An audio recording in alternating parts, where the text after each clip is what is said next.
జగన్మోహన్ రెడ్డి గారు ప్రజల కోసం రోడ్డు మీద నిలబడి రోజున పోరాటం సాగించే కార్యక్రమం చేస్తా ఉన్నాడు. ఆయన నాయకత్వంలో ఈ నెల 28వ తారీఖున రాష్ట్ర వ్యాప్తంగా ఉన్న నియోజకవర్గ కేంద్రాల్లో ఒక పెద్ద ప్రదర్శన ర్యాలీ ఉంటుంది.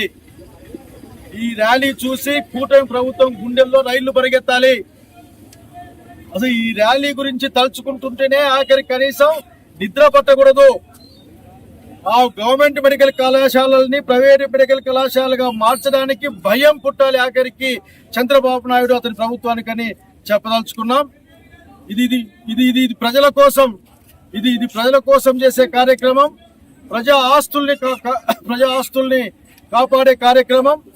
అసలు ఒక ప్రైవేట్ మెడికల్ కాలేజ్ ఉంటే మనం అక్కడ రోడ్డు పైన భయంగా ఉండాలి. అదే ప్రభుత్వ మెడికల్ కళాశాల, ప్రభుత్వ ఆసుపత్రులు ఉంటే మనవి కాబట్టి ధైర్యంగా ముందుకెళ్తాం.